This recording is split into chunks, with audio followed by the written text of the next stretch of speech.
نبی پاک صلی اللہ تعالیٰ علیہ وسلم نے فرمایا ہے کہ میں اخلاق عالیہ کی تکمیل کرنے کے لیے دنیا میں آیا. جتنے اخلاق ہو سکتے تھے، جتنی خوبصورتیاں ہو سکتی تھیں، جتنی اللہ کو محبوب تھیں، وہ ساری میرے نبی کریم نے بیان فرمائی. ساری رسول کریم صلی اللہ تعالیٰ علیہ وسلم نے بیان کر دی ہیں، جتنی خوبصورتیاں ہو سکتی تھیں. کچھ لوگ ایسے ہوتے ہیں جو بیچارے بائی نیچر ہی کچھ پریشانیوں کا شکار ہوتے ہیں، اور قرآن مجید نے جو ارشاد فرمایا نا کہ کچھ لوگ نفس کی خواہش کو اپنا خدا بنا لیتے ہیں، تو وہ بلا وجہ بھی بہت ساری باتیں کرتے ہیں جن کا کوئی وجود نہیں ہوتا. عورت کو حقوق دلانے کے لیے بہت سارے لوگ بہت ساری غلط باتیں کرتے ہیں. جو لوگ یہاں سے کسی کو لے جاتے تھے نا دبئی دھوکہ دے کے، اور لے جاتے تھے یورپ میں، عرب ممالک میں دھوکہ دے کے لے جاتے تھے، تو وہ بھی کوئی خواب ہی تو دکھاتے تھے کہ اتنے لاکھ تنخواہ ہوگی، اتنا کچھ ہوگا. وہاں جا کے پتہ چلتا تھا کہ جیب سے بھی دینے پڑیں گے کچھ. بہت سارے لوگ ایسے ہوتے ہیں، وہ سارے خوبصورتی کے نام پر ہی دھوکہ دیتے ہیں.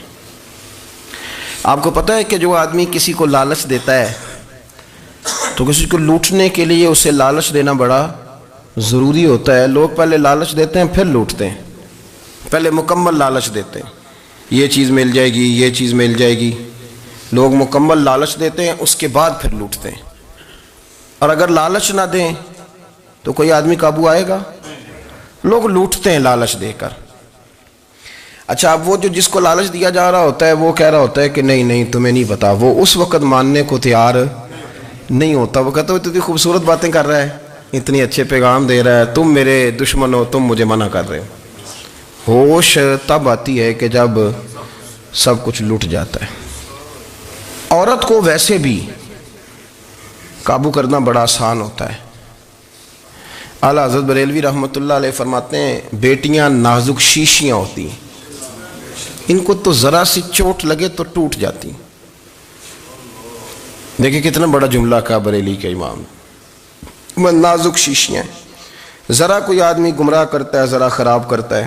اب دیکھیں نا، یہ جو بچیوں کو بچے مس گائیڈ کرتے ہیں، انہیں بڑے بڑے خواب دکھاتے ہیں، وہ بیچاری ماں باپ کو چھوڑ کے، بہن بھائی کو چھوڑ کے اس کے ساتھ شادی کرتی ہے. پھر جو اس کا بعد میں حشر ہوتا ہے، آپ ادلیاں نو سردار پہن تکے تے شرما والیاں نو چوٹے ڈولیاں دے.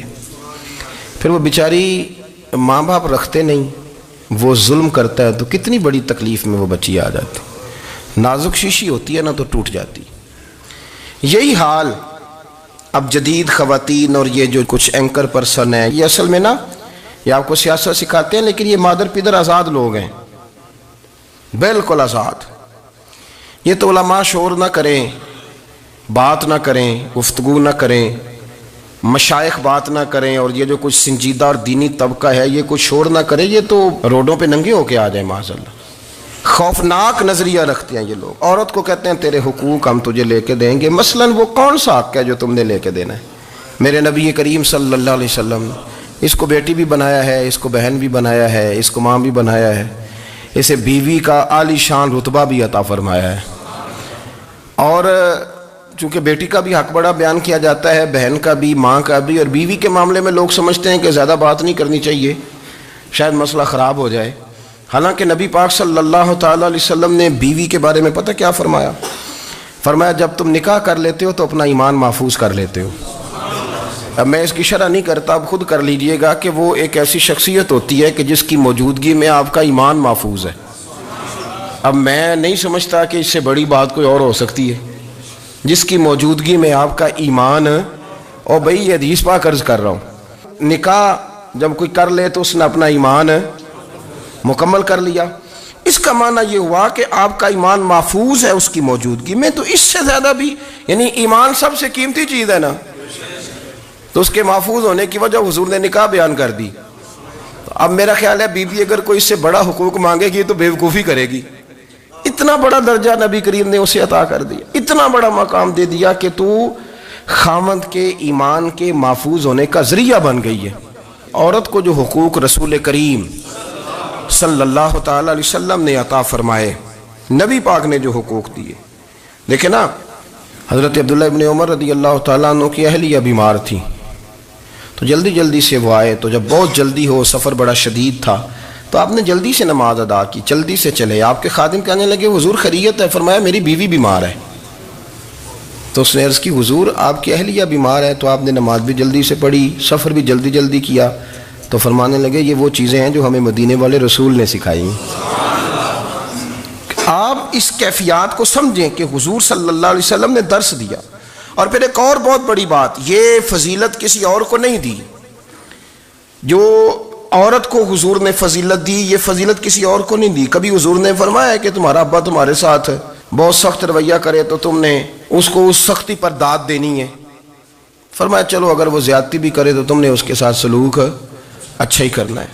لیکن آپ ایک بات کو سمجھے نا کہ بچے کے بارے میں، بیٹے کے بارے میں، بیٹی کے بارے میں فرمایا 10 سال کے ہو کے نماز نہ پڑھے تو سختی کرو، تمہارا ڈنڈا بھی لٹکنا چاہیے.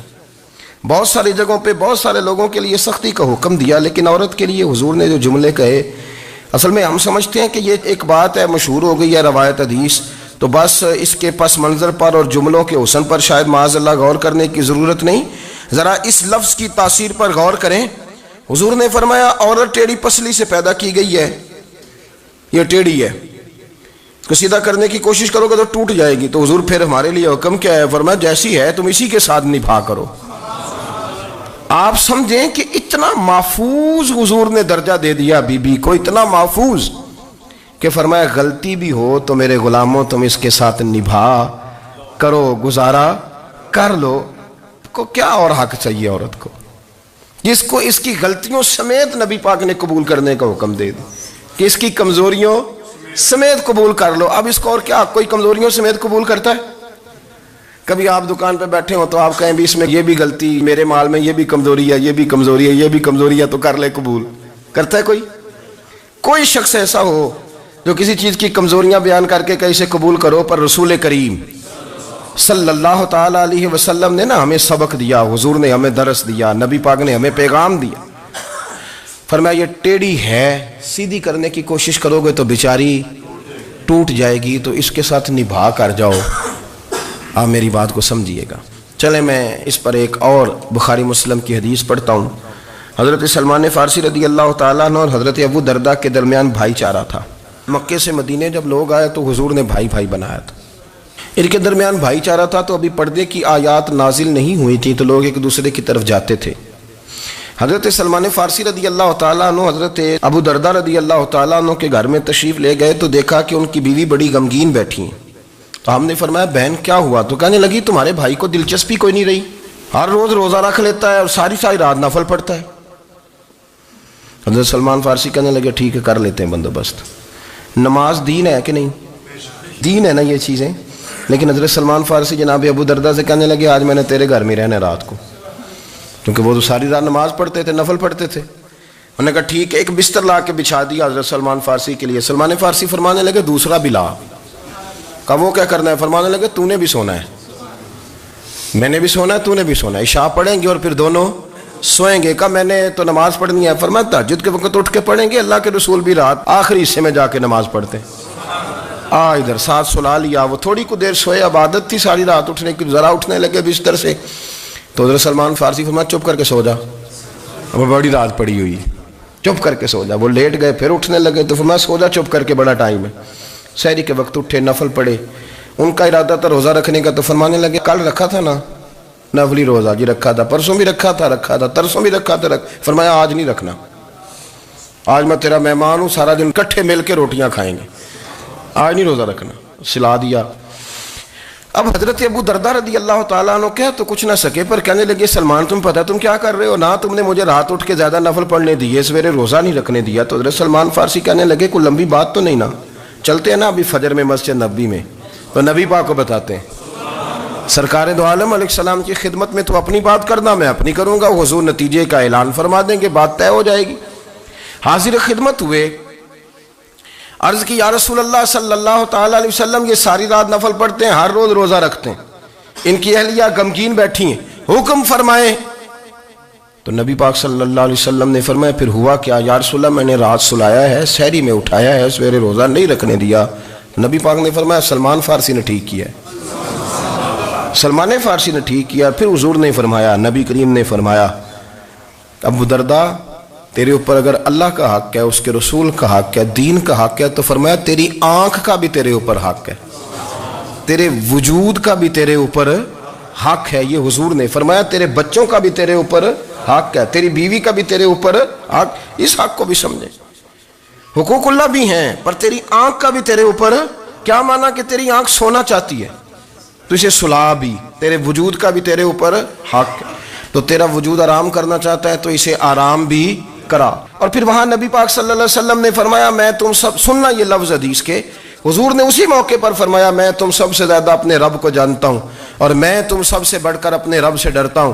حضور فرمانے لگے میں روزہ بھی رکھتا ہوں، افطار بھی کرتا ہوں، یعنی کبھی رکھتا ہوں اور کبھی نہیں رکھتا۔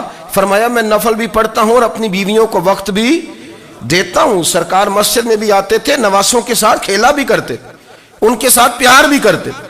تو اتنے بڑے حقوق حضور نے بیان فرمائے عورتوں کے کہ تمہاری بیوی کا بھی تمہارے اوپر۔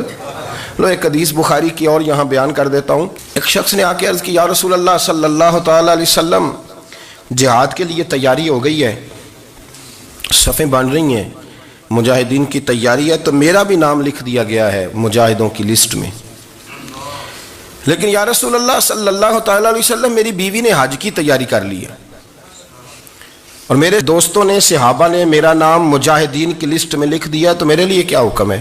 یہ بخاری مسلم ہے۔ تو نبی پاک صلی اللہ تعالی علیہ وسلم نے فرمایا جہاد پہ کوئی اور چلا جائے گا تو بیوی کے ساتھ حج کرنے جا، اسے محرم کی ضرورت ہے، وہ تیرے بغیر کیسے جائے گی؟ مجاہدین کو تو اور مجاہد مل جائے گا، پر تو اپنی بیوی کے ساتھ جانا۔ نبی پاک صلی اللہ علیہ وسلم نے مرد کو محافظ بنایا ہے، عورت کو مرد کا قیدی نہیں بنایا، بلکہ عورت کو حفاظت عطا کی اور مرد کو اس کا محافظ بنایا۔ اب بچیاں آزاد ہونا چاہتی ہیں، اور آزادی بھی وہ والی کہ جو بنیادی طور پر آزادی نہیں، فحاشی ہے۔ میں نے بہت پہلے کہا ہے کہ اسلام بیٹیوں کو قیمتی سمجھتا ہے۔ جس بندے کے پاس 20 تولے سونا ہو وہ چوک میں لے کے نہیں آتا، وہ قیمتی چیز ہے، اس نے چھپا کے رکھی ہوتی ہے۔ تو جو نبی پاک صلی اللہ علیہ وسلم کا کلمہ پڑھنے والے بیویاں، اسلام انہیں قیمتی سمجھتا ہے، کہتا ہے کہ تم قیمتی ہو لہذا گھر کے اندر رہو، تم باہر نہ ہو۔ لیکن عورتیں ہیں کہ ان کو بلا وجہ لوگ خراب کر دیتے ہیں اور بلا وجہ وہ اس مغالطے کا شکار ہو جاتی ہیں۔ اب آگے بڑھتے ہیں۔ قرآن مجید نے سورہ نور کی آیت نمبر 30 میں کہا کہ کل للمؤمنین یغضوا من ابصارہم، فرمایا کہ اے محبوب علیہ السلام مومن مردوں سے کہہ دو کہ اپنی نظریں جھکا کے رکھیں، اپنی نظریں۔ اور اگلی آیت میں فرمایا وَقُلْ لِلْمُؤْمِنَاتِ يَغْضُضْنَ مِنْ أَبْصَارِهِنَّ، فرمایا کہ اے محبوب مومن عورتوں سے بھی کہہ دو کہ اپنی نظریں جھکا۔ مرد بھی اپنی نظر جھکا کے رکھے گا عورت کی طرف، لیکن یہ ساری پابندی صرف مرد پر نہیں، عورت بھی غیر محرم کا چہرہ نہیں دیکھے گی، اس پر بھی اسی طرح نظر جھکانے کا حکم ہے، جس طرح کہ وہ ہر دکاندار کو بھائی جان کہہ کے گفتگو کرنے کی اس کو بھی اجازت نہیں ہے کہ وہ سمجھے کہ پابندی تو مرد نے کرنی تھی، میں نے تھوڑی کرنی تھی۔ وہ جس کے پاس جائے، جہاں بھی جائے، ڈاکٹر کے پاس جائے، باہر جائے، تو وہ جس طرح مرضی اس کا دل چاہے وہ بات چیت کرے، اس کی عورت کو بھی اجازت اسلام نہیں دیتا۔ بنیادی طور پہ اسلام شرم و حیا کا دین ہے، حیا کی بات کرتا ہے۔ حیا کی جب ہم تعریف کرتے ہیں تو حیا کی تعریف یہ ہے کہ کوئی کبھی چیز دیکھ کے نا تو آپ کی طبیعت میں کراہت محسوس ہو، آپ کوئی غلط جملہ منہ سے نکالتے ہوئے ذرا جھجکیں، آپ کوئی غلط بات کرتے ہوئے تھوڑا بوجھ محسوس کریں۔ ہمارے ہاں تیزی سے فروغ پایا ہے بے حیائی میں، سنگیوں کی محفلیں، یاروں کی محفلیں، اس میں غلیظ گفتگو ہوتی ہے الا ماشاء اللہ۔ جن دوستوں کو بڑی پاک صاف گفتگو کرنی چاہیے، دوستی کا رشتہ بڑا مقدس رشتہ ہے، جو یہاں ایک دوسرے سے پیار کریں گے جنت میں بھی اکٹھے داخل کیے جائیں گے۔ شرط یہ ہے کہ پیار اللہ رسول کی رضا کے لیے ہو، لیکن اس کے اندر اگر آپ کی گفتگو کچی ہو، کمزور ہو، فحاشی والی ہو، عریانی والی ہو، وہ ہمارے ہاں تو اب اس کو لوگ فیشن سمجھتے ہیں، اس کو مردانگی کی علامت سمجھتے ہیں کہ وہ جی ساری باتیں جی وہاں ہو گئیں، اور جس کا جو جی چاہا اس نے کہا۔ آپ جب حیا کے دائرے میں ہوتے ہیں تو آپ خود بھی سکون محسوس کرتے ہیں۔ دیکھیں نا، آپ کو نیند سکون سے کہاں آتی ہے؟ جہاں کمرہ بند ہو، چاروں جانب دیوار ہے، اوپر چھت ہے، خالی دروازہ بھی کھلا ہوا ہو نا، تو جب بندہ سکون لینا چاہتا ہے تو کہتا ہے یار ذرا دروازہ ذرا بند کر دو. وہ اچھی طرح اپنے آپ کو چھپا لیتا ہے نا حیا کے پردے میں، تو اللہ اسے سکون عطا کرتا ہے. اور جو اس سے بھی زیادہ ٹھنڈی نیند میں جانا چاہتا ہے وہ کہتا ہے لائٹ بھی بند کر دو. اب وہ مکمل طور پہ سمجھتا ہے کہ میں چاروں جانب سے چھپ گیا ہوں، اگر میں کھول کے بھی سو جاؤں گا تو میرا چونکہ پردہ قائم ہے تو مجھے کوئی دشواری نہیں ہوگی. آپ جب چھپ جاتے ہیں، جب آپ حیا کے اندر سمٹ جاتے ہیں، جب آپ چادر کے اندر آ جاتے ہیں تو آپ بہت ساری جگہوں پہ آسانی محسوس کرتے ہیں. تو حیا تو آپ کو سکون دیتی ہے، حیا تو دل کو راحت دیتی ہے. میں بڑی ذمہ داری سے بات عرض کرتا ہوں، قرآن مجید نے نا ایک مقام پہ مذاق کو، ایک مزاح ہوتا ہے خوش طبی، وہ نہیں مذاق اڑانا. قرآن پاک نے نا مذاق کو ایک جگہ پہ جاہلوں کا طریقہ بھی قرار دیا ہے. بنی اسرائیل کے لوگوں سے حضرت موسیٰ نے کہا کہ گائے ذبح کرو اور ایک ٹکڑا مقتول کو مارو، زندہ ہو کے خود بتا دے گا مجھے کس بندے نے قتل کیا. تو کہنے لگے آپ ہمارے ساتھ مذاق کر رہے ہیں. تو قرآن مجید کہتا ہے کہ حضرت سیدنا موسیٰ علیہ السلام فرمانے لگے اعوذ باللہ ان اکون من الجاہلین، فرمانے لگے میں اللہ کی پناہ مانگتا ہوں کہ میں جاہلوں میں سے ہو جاؤں. یہ مذاق کرنا تو جاہلوں کا طریقہ ہے. اگر آپ کی زبان سے بے حیائی کا جملہ نکل گیا، اگر آپ کی زبان سے بے حیائی کا جملہ نکل گیا، آپ نے کہہ دیا کہ ہم آزاد لوگ ہیں، جو مرضی کریں گے، جو مرضی کہیں گے، جو ہمارا دل میں آئے گا کریں گے، تو پھر تو لوگ آپ کا وہ حشر کریں گے کہ آپ سے برداشت ہی نہیں ہوگا. جس کا لوگ مذاق بنا لیتے ہیں اور جو مذاق بن جاتا ہے پھر اسے کوئی جینے دیتا ہے. آپ حیا کی چادر میں چھپیں گے تو بچیں گے. اگر آپ نے اپنا مذاق بنوا لیا یہ کہہ کے کہ میں نے مرضی کرنی ہے، پھر یاد رکھنا چھپنے کو جگہ نہیں ملے گی، پھر تکلیف میں آ جائیں گے، پھر بہت بڑی اذیت کا شکار ہو جائیں. شرم و حیا، عرب کے اندر جو کنواری لڑکیاں تھیں ان میں بڑی حیا ہوتی تھی. الحمدللہ میں بڑے فخر سے کہتا ہوں کہ میرے پنجاب کی، میرے پاکستان کی بیٹیاں بھی 20 دفعہ ان کا ابا کہے تیری شادی کرنی ہے تو وہ آنکھ نہیں اٹھا پاتی آج بھی. یہ تو وہ چند لوگ ہیں جو کہتے ہیں ہم ہائی کلاس ہو گئے، ہمیں نہیں پتا کہ وہ روشن خیال ہو گئے ہیں کہ روغن خیال ہو گئے، پتہ نہیں کدھر چلے گئے. ورنہ ہماری بیٹیاں آج بھی جب ان سے ان کا باپ، ان کی ماں بات کرتی ہے تیری شادی کی، تو وہ تو شرم کے ساتھ پچھلے سے پچھلے کمرے میں چھپتی ہیں. یہ اللہ نے فضل کیا ہوا ہے اس ملت پر. تو عرب کی لڑکی بڑی حیا والی ہوتی تھی، اس سے کوئی بات کرنی پڑتی تھی تو 20 دفعہ بات کی جاتی، پھر بھی وہ عورت چھپتی پھرتی تھی. حضرت عائشہ صدیقہ رضی اللہ تعالیٰ عنہ فرمانے لگیں میرے نبی پاک صلی اللہ علیہ وسلم عرب کی کنواری لڑکیوں سے بھی زیادہ حیا کرنے والے. قاضی اعجاز مالکی نے، شیخ عبدالحق محدث دہلوی نے، دیگر بزرگ جو سیرت نگار گزرے انہوں نے لکھا ہے کہ نبی پاک صلی اللہ علیہ وسلم کے اندر 100 مردوں سے زیادہ طاقت تھی. 100 مردوں سے زیادہ طاقت. اب جو بات کہنے لگا ہوں، جو نتیجہ دینے لگا ہوں، اس پر خاص توجہ آپ فرمائیں گے.